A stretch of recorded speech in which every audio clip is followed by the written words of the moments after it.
So, in today's episode, we are talking about a subject which admittedly gets me a little bit fired up. And this seems to be a podcast episode that I end up making every 4, 5, 6 months or whatever it may be. So, for the long time listeners, I apologize if you've heard this rant before, but it needs to be said. Now, this episode was inspired by a recent post I put up on social media. And I put up a post and it was all about talking about breathing on uphills. And essentially it was just telling a bit of a story about, hey, I struggle at times with breathing on uphills. It gets really uncomfortable. I know a lot of hikers struggle with this. But also I know that there are really, really good methods of training for uphill hiking.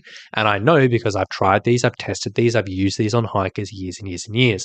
And I personally believe that I've come up with one of the best, if not the best way of improving breathing on uphill hiking. That's kind of the gist of the post.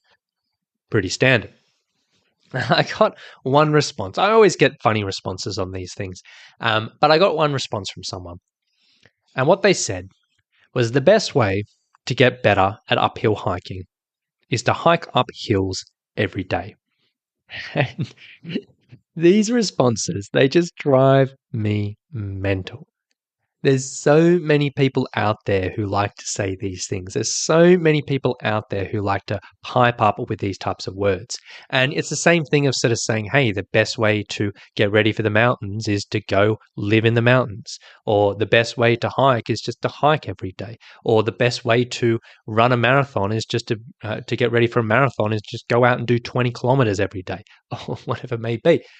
Or it's the same thing of like, hey, the best way to save money is just don't buy anything which isn't a necessity. Or the best way to lose weight is just eat one meal a day or whatever. And like, yeah, all of this stuff, technically, it might be true.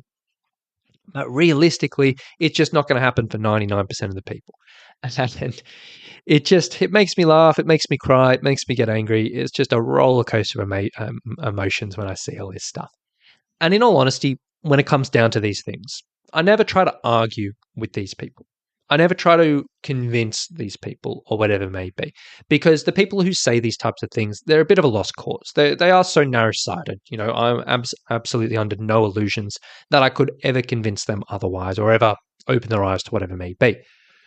But with that as being an inspiration, it does bring up an interesting point in which I want to talk about, which I think can be pretty valuable. Because I do admittedly say in a lot of my content, videos, podcasts, articles, whatever it may be, I often talk about the best way to do something, the best way to improve your breathing on uphills, the best way to protect your knees on downhills, the best way to train out your training hikes or whatever it may be. And I'll often use this word best. But the question is, what is considered the best? Because what I talk about, I'm not talking about the technical best. I'm not talking about this situation where, okay, the best way to save your knees on downhill hiking is just not do downhill hiking. Or the best way to recover from an injury is just sit in bed for 6 months or whatever it may be. Technically this stuff, yeah, but that's not what I talk about. When I talk about the best, and I think this is worthwhile keeping in perspective, when I talk about the best, typically there's a few factors involved and like where I'm coming from with this. Usually what I'm trying to think of and when I'm making recommendations around stuff like this is I'm talking about the best being the best results for the least amount of time. So it's not if you had infinite time to invest, but the best results for someone who may have to fit training in around a full life. The best results, least amount of time. That's paired with whatever I'm recommending, trying to be relatively accessible and relatively applicable to most people. And what I mean by that is relatively accessible. If we're preparing for the mountains, maybe the best way to prepare for the mountains is to live near a mountain and climb up and one down every day. That's not very accessible for a lot of people, but I may talk about going up and down a hill or a set of stairs. Again, not everyone will have access to that, but it's relatively accessible and applicable to most people. And also number 3, to go with all of this, is when I talk about the best, we want to find something which has a low risk of things going wrong. Because while technically the best way to prepare for a marathon is to run 20 kilometers every day, well, that has a massive risk of flaring up overuse injuries. Or if the best way of improving your speed on downhill hiking is to every single day find a super steep hill and try to beat that time going down every single day, well, that has a pretty high risk of things going wrong. So all of these things we kind of want to keep in mind when we're looking at this, in quotation marks, best.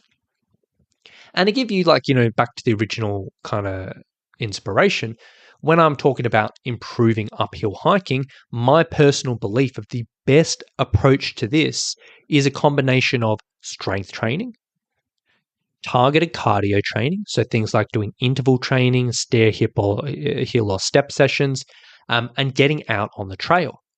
Combining those three types of training together, combined with playing around with factors like pacing and breathing control and fueling rate. I personally believe if you can kind of nail all of those things, that is probably the best approach, which may sound like a lot, but I really do personally believe this approach to be much, much, much more, very, very effective and much, much more time efficient than just going up and down a hill every day. Even if you're spending 40 minutes a day going up and down a hill, if you give me 40 minutes a day to do this stuff, you'd get way better results.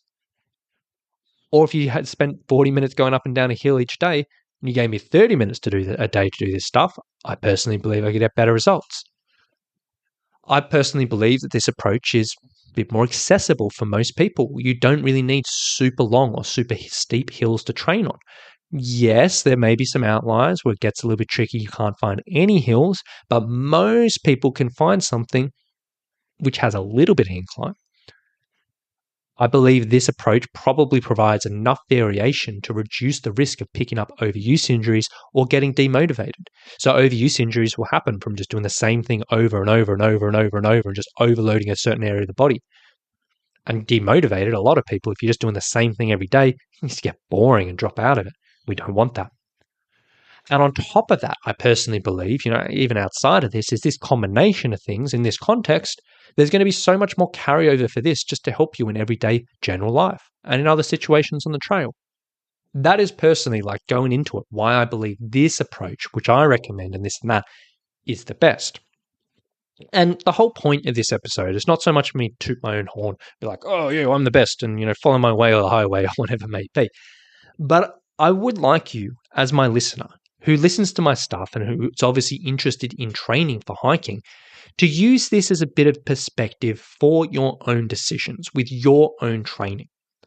And when you are looking at the best approach to your personal training, whether you are trying to improve specific aspects of fitness to help with your hiking, if you're trying to improve your breathing on hills or your knee pain or your foot pain or whatever it may be, or if you're just generally as a whole trying to improve your fitness for the trail, use this idea as a bit of a perspective. Look at a workout or look at an approach and look at a strategy and ask yourself, is this approach which I'm reading, even if technically it may be really, really, really good, is this going to realistically fit around my current time availability? Is this approach, even though technically it makes a lot of sense, is this approach accessible for me and relevant to me? And is this approach, even though, yes, there's a lot of people who've seen success with it, am I confident that this approach won't put me at an unnecessary or major risk of things going wrong? If you ask yourself these questions and you're like, you know what, I'm happy with all of these, it's good, it's not a worry at all, then great, that's probably a really good approach for you, if not the best approach for you. But if you answer no to any of these and you look at something like, that's not going to fit around my life, or that's not accessible to me, or you know what, that makes me nervous about hurting X, Y, and Z, then maybe this type of training, while technically it may be a great option, might not be right for you. So give that a go. Next time you see something and you're curious, or next time you see that headline or that video pop up or whatever it may be, it might be an interesting perspective to look through, and it may really help you with the decision-making process. And then one final thing just to wrap this episode up, I just realized I haven't said this. Just if I haven't made myself clear, if you ever do see someone giving advice online and they're giving that advice saying the best way to get up hills is to just climb hills, or the best way to get ready for hiking is just to go out and hike, or the best way to prepare for a pack is just carry a pack every day, and giving those broad, generic, kind of not very useful statements, yeah, you can probably ignore them. They're probably not a great place to seek advice, and you can just tune that out and focus on somewhere else. So, with that being said, I hope this is useful for some few people. Keep those questions in mind and use that as a little bit of a perspective for when you are looking at new approaches, new information, or whatever it may be. And I think it may be quite useful to a lot of people. So, thank you for listening. I hope this is helpful. I hope a few people can use this, and I hope it can make a little bit of a difference for people further down the line. So, thanks for listening, and we'll talk to you very, very soon. Bye.